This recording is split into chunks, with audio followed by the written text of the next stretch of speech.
Hello, dear participants of Piano Excellence for Life. We are continuing our exploration of piano technique.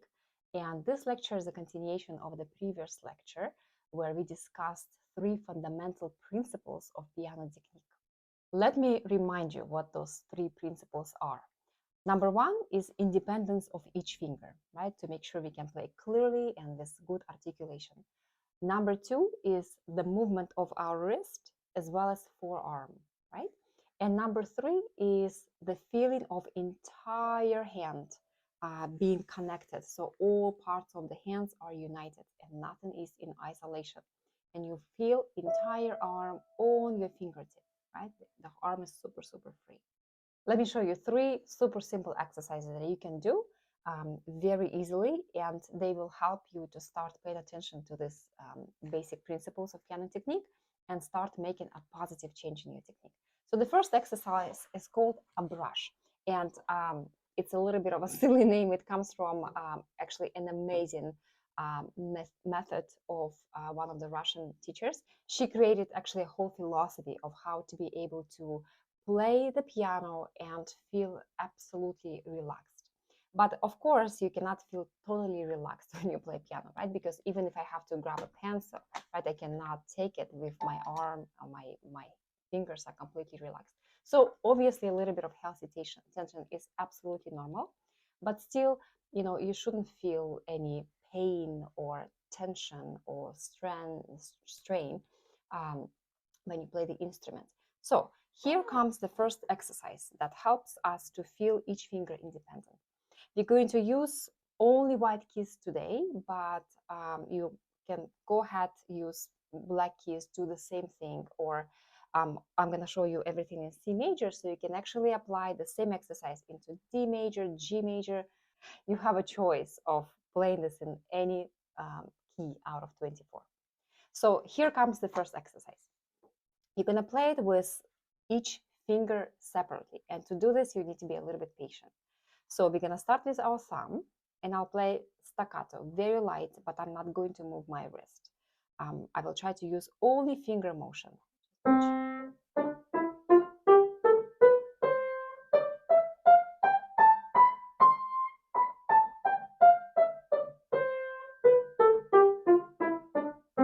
And then I'll switch to finger 2, do the same thing.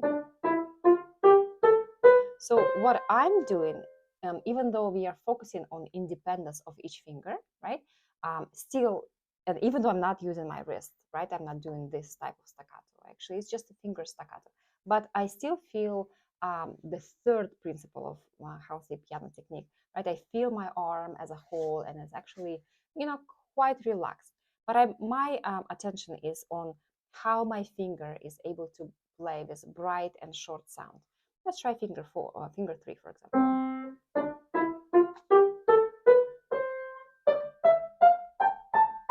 What I'm also trying to watch for is to be closer to black keys. It's a general principle, and we always have to make sure we are playing closely, right? Don't play on the edge, because most likely you play in the pieces that requires to press white keys and black keys, and every time you have to play the black keys, you would have to do this, right?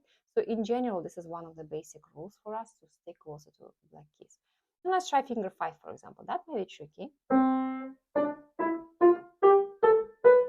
And see what I'm doing, I'm kind of grabbing my finger like this, right? So it's this kind of motion, right? I really literally take it and do a quick stroke. So some variations, as I said, you can play it in any key. Go ahead, play it in F sharp minor if you dare. What else you can do? Obviously, you should do left hand as well. And left hand can go either this way, or it can go that way. And what you can do, maybe at some point, you just play it together.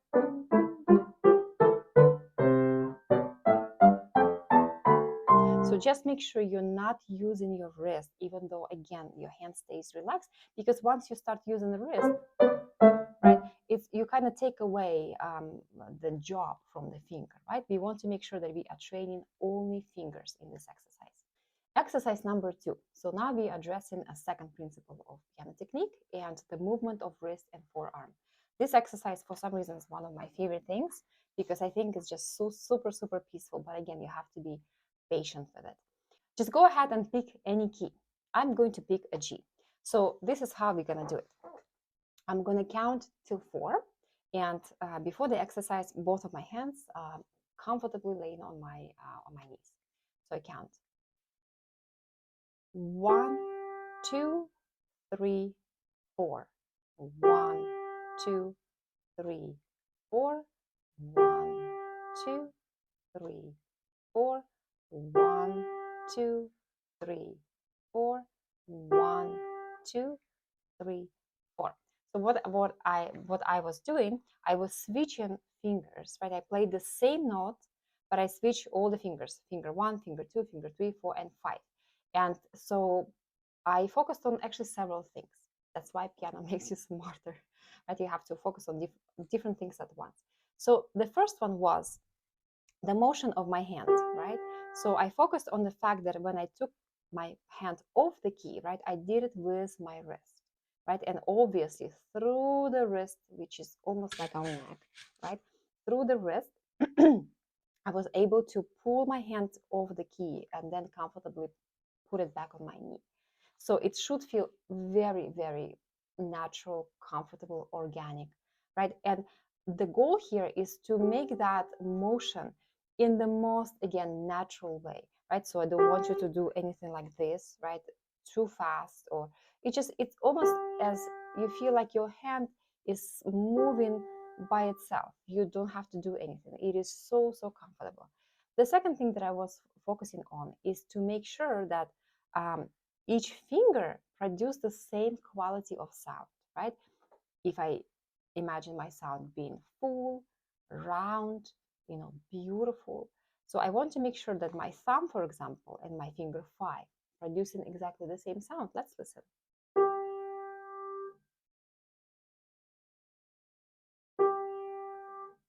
And so what's pretty cool about this exercise is the fact that you're moving your hand back on your knee. And, during me moving my hand back, I don't play anything, but I have to keep the memory of the sound, right? Of the sound volume, right? And sound shape in my head, and then create exactly the same sound. Right? Not louder, not softer. Doesn't matter which finger I use. So it's very, very, very good exercise. You should try it. With left hand, you can start again in any order. You want to start on 5, it's fine. On finger 1, it's fine. You can try using play on black keys, which is actually pretty cool too. And don't forget to count 1, 2, 3, 4. And again, the wrist motion is natural, easygoing, not exaggerated, but it needs to be, somewhat noticeable for sure for your hand. And the very last exercise that will cater to the third principle of piano technique, when we were talking about using a big muscle or big bones, right? Just feeling that whole arm is just one organism. And sometimes I imagine that, the whole arm is basically a continuation of your finger. So it's very easy. We're going to move in octaves. But again, just like in the previous exercise, we're going to use just one finger at a time. So, for example, we'll start with finger 3 and move in octaves.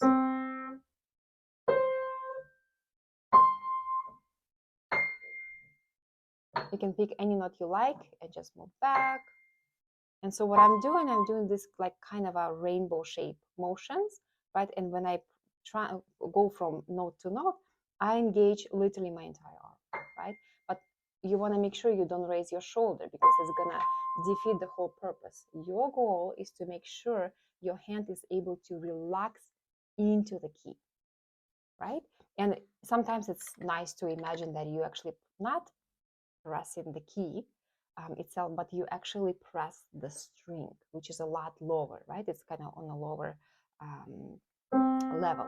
So you go very, very deeply, and almost like, if you're very, very tired, you just sit down on a couch and relax and just really feel your body super, super heavy. It's great. You can start with just simple octaves. You can do 2 octaves. And you don't need to do much. You can really all of these exercises could be done super quickly, but just to remind you, what kind of healthy and comfortable motions I am able to create, right? So when you're not distracted with a bunch of notes of the certain piece of exercises that you're trying to do. So that's why they have to be basic, when you're not thinking about notes or rhythms or fingering, anything like this. So you focus only on the correct execution. And then you can do the biggest, right, arch, something like this. And obviously do everything you did in right hand, do for left hand too. And you can try to do it on the black keys. That might be a bit more hard, but still, right? The basic principle is engage entire arm and then really make sure you're putting all your weight into the key. It is very, very satisfying to play this way. And as a summary, let me just give you a little bit of a demonstration of how those principles can be found in actual etudes and exercises. For example, the first one, independence of each finger, is in Czerny etude.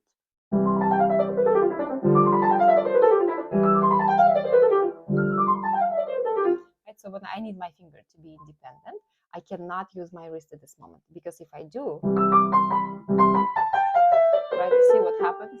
My hand is just all wiggly, it's not organized, and it's going to, hinder me from being able to play fast.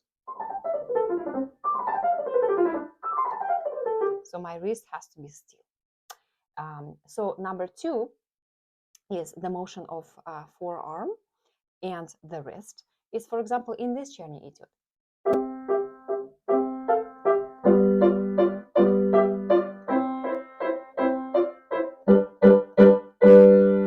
If I'm not doing my, slightly bouncy wrist motion, look how it sounds.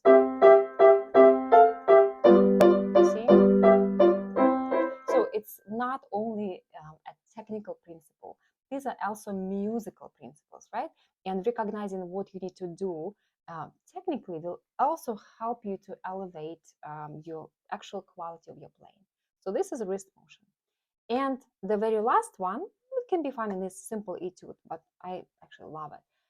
It's by Gnesina, the woman who created the Gnesin Academy of Music in Moscow, one of the most famous institutions for musicians. So she wrote this. So the third principle is being able to move your arm entirely as one organism.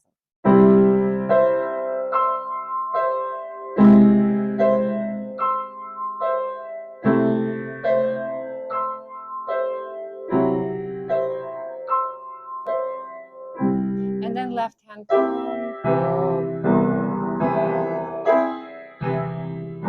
really sounds like the ocean waves, right? So if I'm not doing that, see how, very poor it sounds, right? So this motion, of course, with combination with pedal, it really amplifies the music and make it seem very grand. And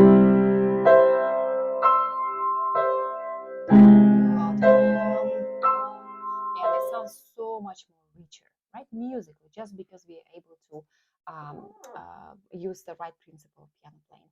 So I hope you enjoyed the lecture, and I hope that you will try to do those exercises as part of your piano routine. And most importantly, think already in your pieces what kind of basic principles you are using at the moment, and try to work on them on the exercises and then apply them into your actual pieces, and enjoy your result.